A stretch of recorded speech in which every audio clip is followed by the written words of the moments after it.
as pessoas estão indo na rua, estão quebrando tudo, por causa de um aumento de 20 centavos na condução, porque geralmente a maioria das pessoas que estão protestando, que estão lá apanhando da polícia, são pessoas que pegam o vale transporte ou estudantes que pagam meia.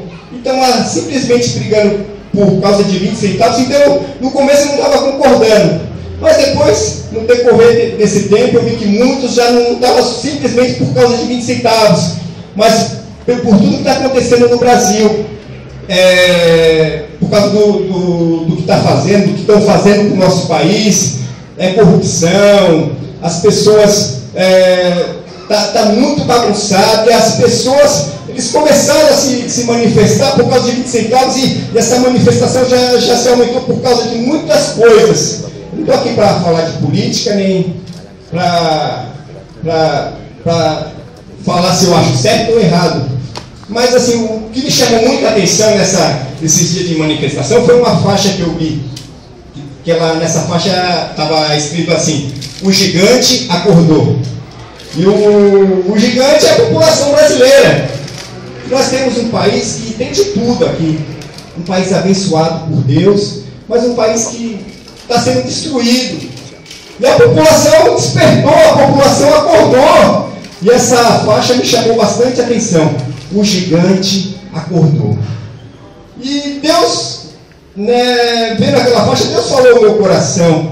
E a mensagem, irmãos, que Deus colocou no meu coração é essa: acordando para um avivamento. Essa foi o tema que Deus colocou no meu coração: acordando para um avivamento.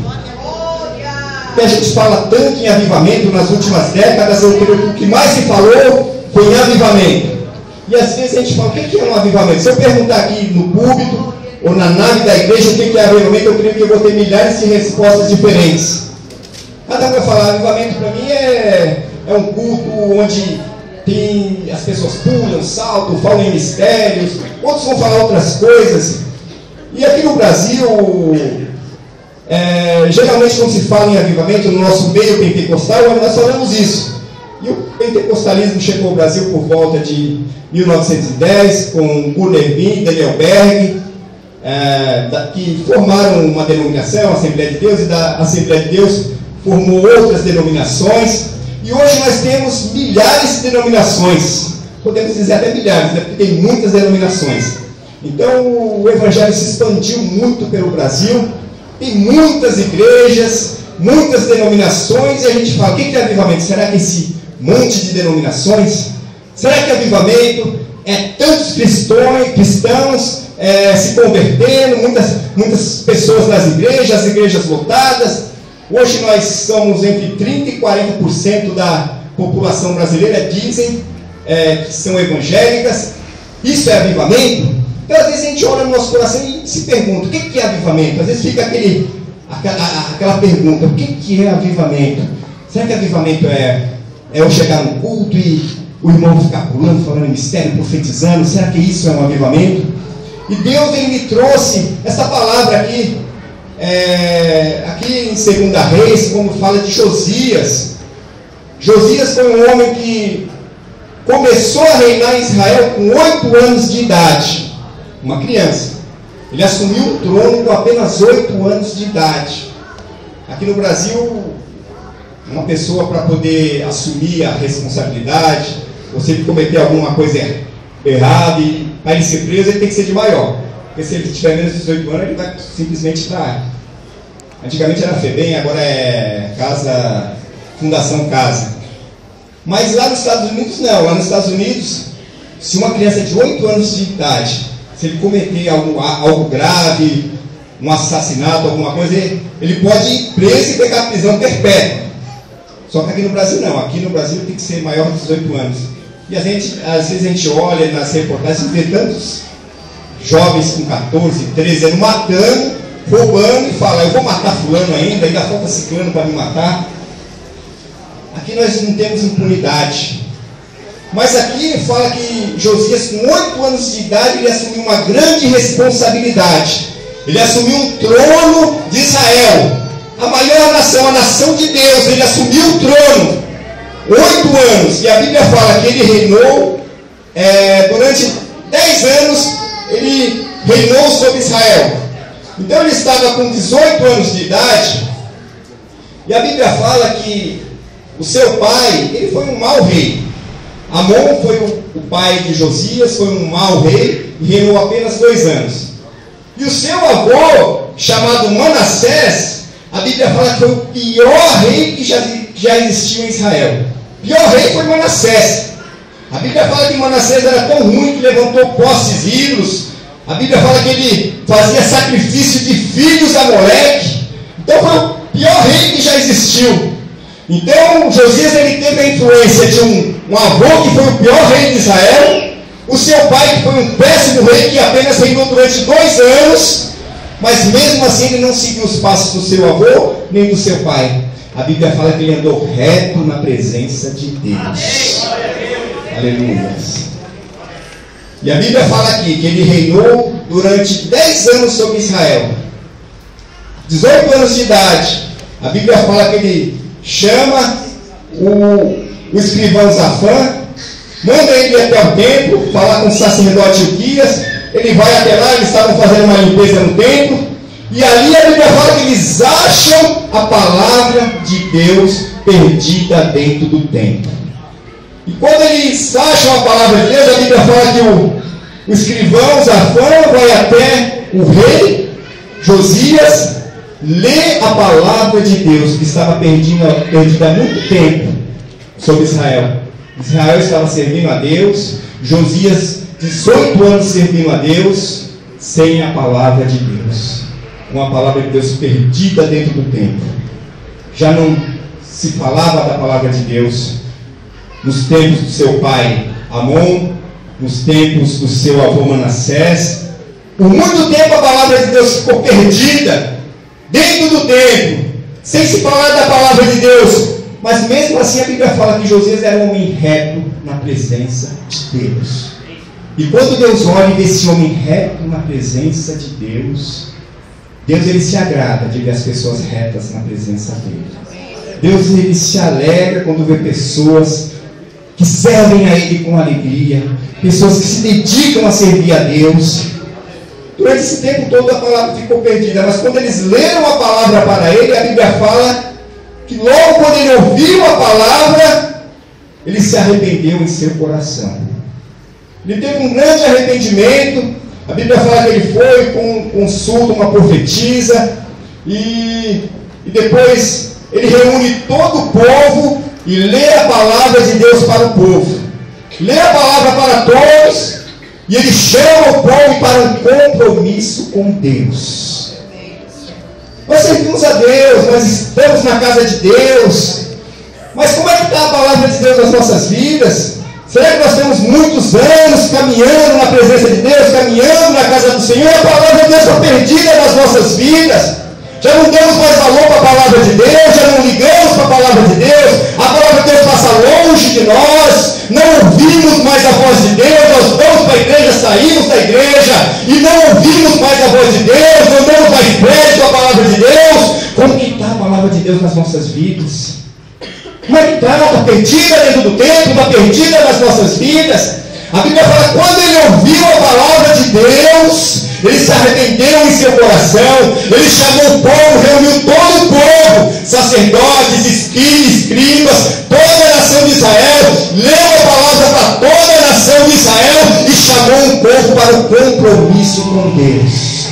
Às vezes nós queremos bênção, às vezes nós queremos ver Deus agir na nossa vida, às vezes queremos tanta coisa, fazemos tantos planos, mas esquecemos de ter o nosso compromisso sério com Deus.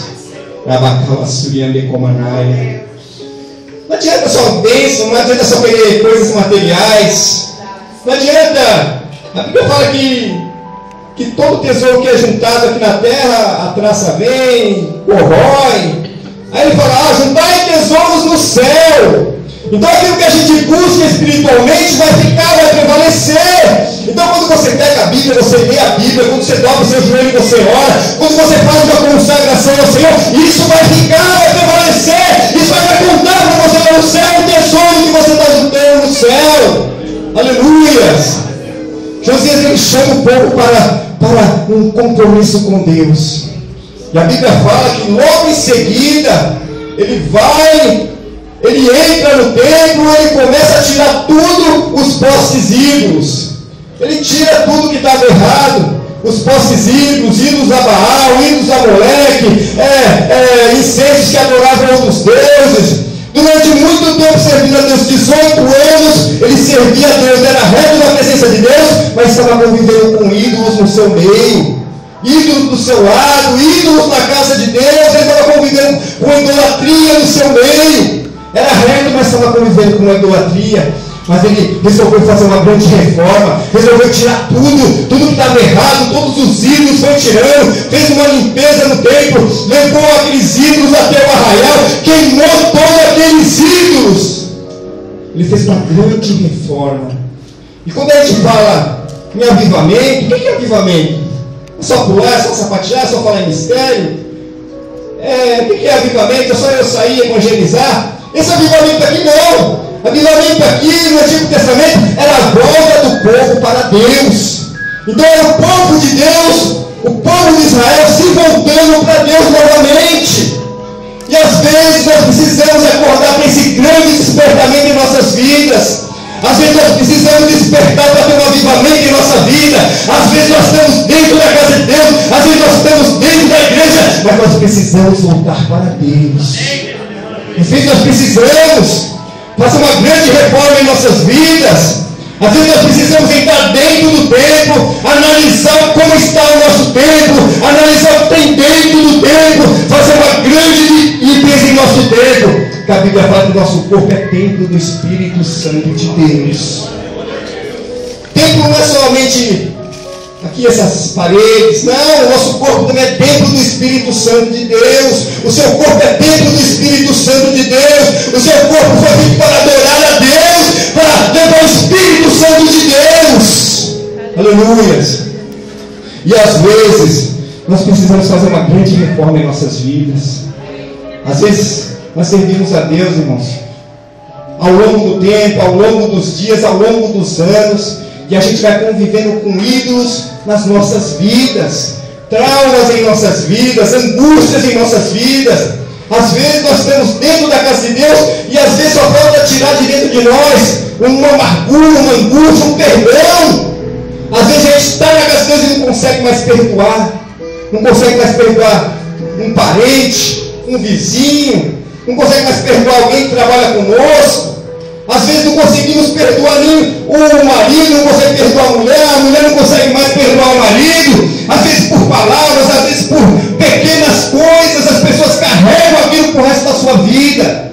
Às vezes o marido fala uma palavra para a mulher e ela carrega aquela palavra para o resto da vida dela. É uma amargura, é um ídolo dentro de si, dentro do tempo, que ela não consegue liberar um perdão, não consegue arrancar aquilo, e aquilo vai amargurando, aquilo ao longo dos tempos, ela vai andando, e a palavra de Deus está longe do tempo, está perdida.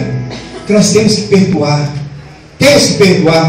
então nós temos que fazer uma análise em nossa vida. Como é que está o nosso tempo? Como é que está a nossa adoração? Nós estamos servindo a Deus como? A Bíblia fala que Josias ele arrancou tudo, tirou tudo, levou para o arraial e queimou tudo. Nós temos nessa campanha aqui: passe de mim este cálice. São coisas que nós vamos passar, lutas que nós vamos passar, problemas que nós vamos passar, mas tem coisa que a gente tem que arrancar da nossa vida, tem coisas que estão errado, tem ídolos que nós levantamos que nós temos que arrancar das nossas vidas. E ao longo do tempo vai passando, a gente vai se acostumando, e estamos longe de um avivamento. Avivamento é voltar à presença de Deus. Avivamento aqui é quando o povo voltava novamente para Deus. E a Bíblia fala que Josias ele fez essa grande reforma em Israel. E aqui, no verso 25 ele diz assim: antes dele não houve outro que lhe fosse semelhante, que se convertesse ao Senhor de todo o seu coração, de toda a sua alma e de todas as suas forças.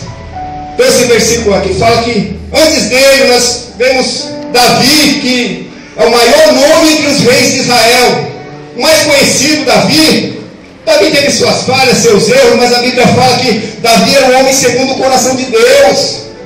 Jesus, quando ele passava, ninguém chamava Jesus filho de Abraão, Jesus filho de Moisés, mas Jesus filho de Davi.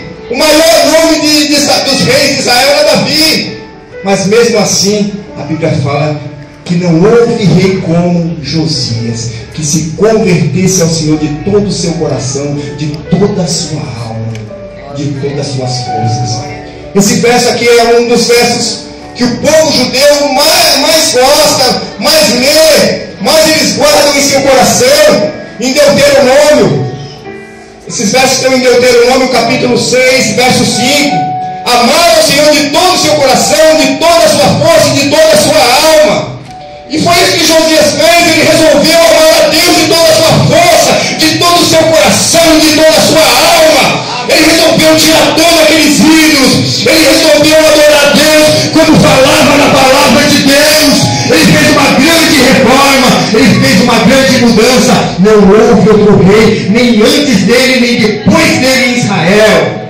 Nem Davi, nem Ezequias, nem outro rei foi como Josias que se convertesse ao Senhor. Glória a Deus. E nos versos que eu li, quando ele reúne o povo, eles fazem aquela Páscoa. Não houve Páscoa como aquela em Israel. Nunca houve uma Páscoa como aquela. Porque Josias, irmãos, ele resolveu se converter ao Senhor de verdade. E essa conversão fez com que ele amasse ao Senhor de todo o seu coração, de toda a sua força e de toda a sua alma. Igual ele não houve outro. Então isso é avivamento. Ele se voltou ao Senhor, deixou a palavra de Deus entrar em seu coração. Porque não adianta apenas a palavra entrar em nossos ouvidos, entrar no ouvido e sair pelo outro. A palavra ela tem que entrar em nossos ouvidos e penetrar em nosso coração. E o que Deus quer nesta noite, nesta campanha? Passa de mim este cálice. Qual o cálice amargo que você está passando em sua vida? É um problema familiar, é um problema com o seu marido, é um problema espiritual, é um problema profissional, é uma crise que você tem, que você não consegue se firmar na presença de Deus, não consegue estar firme na presença do Senhor. Nesta noite, nesta campanha, que esse cálice amargo venha passar na sua vida e você possa fazer a vontade de Deus. Aleluia! Porque o desejo de Deus é esse, que nós possamos fazer a sua vontade. Que nós possamos fazer a vontade de Deus. E quando você em seu coração resolver arrancar esses ídolos que têm se levantado, esses ídolos que estão no seu templo, eu quero te dizer, isso vai acontecer um grande avivamento em sua vida. Você vai se voltar para Deus e você vai começar a ver a glória de Deus na sua vida. Aleluia! Então nesta noite vamos fazer uma reflexão. Não é só você, não, é eu também, é todos nós, é apóstolos, é bispos, é missionários, é pastores, todos nós, irmãos, temos que sempre estar fazendo uma autoanálise em nossas vidas. Porque ninguém é super-homem, super-mente. Temos as nossas fraquezas. O apóstolo Paulo, ele sabia do povo de Deus, tinha suas fraquezas, e nós vemos as cartas de Paulo, ao longo do decorrer, as cartas pastorais, as cartas que ele escrevia para as igrejas, era para que as pessoas se fortalecessem, que as pessoas ficassem firmes na presença de Deus. O grande apelo de Paulo era esse: fica firme na presença de Deus. As intercessões de Paulo eram para que a igreja ficasse firme. Nós temos um livro de Apocalipse, qual a mensagem de João em Apocalipse: arrepende-te, arrepende-te, volta às primeiras obras, volta ao primeiro amor, volta novamente para Deus. Esse era o grande apelo dos apóstolos, esse era o grande apelo da Bíblia, no Novo Testamento: volta novamente para Deus. Arrepende, lembra-te da onde caíste, vê o que está errado, vê o que está te impedindo de servir a Deus. Deus está te impedindo de servir a Deus. Porque a maior bênção que nós podemos receber, irmãos, a maior bênção não é uma bênção material, não é um carro, não é uma casa. A maior bênção Jesus vai nos dar, é a nossa salvação. Mas a melhor coisa para nós nos dias de hoje, irmãos, não é ter uma bela casa, um belo carro. É bom, é gostoso, é claro. Devemos almejar isso. Temos que querer o melhor para nós. Mas a melhor coisa para nós é poder servir a Deus de todo o nosso coração, de toda a nossa força, de toda a nossa alma. Então nessa noite, creia essa angústia vai passar, essa tristeza vai passar, esse problema vai passar. Apenas faça a vontade de Deus. Comece a fazer a vontade de Deus na sua vida. Qual que é a vontade de Deus? Está aqui pela palavra. Não deixe essa palavra ficar perdida na sua vida, não. Mas põe em prática a palavra de Deus. Faça como Josias, pôs em prática a palavra de Deus. Não houve Páscoa como aquela em Israel. Quando vai ter maravilha maior na sua vida, quando você se converter de todo o seu coração, de toda a sua força, de toda a sua alma, você fazer uma grande limpeza sobre o seu templo e você resolver adorar a Deus. Volta para Deus nesta noite. Isso é um grande avivamento. Aleluia. Louvado seja Deus. Aleluia. Irmãos, eu vou parar por aqui. Louvado seja Deus. Que você possa guardar essa palavra em seu coração nesta noite.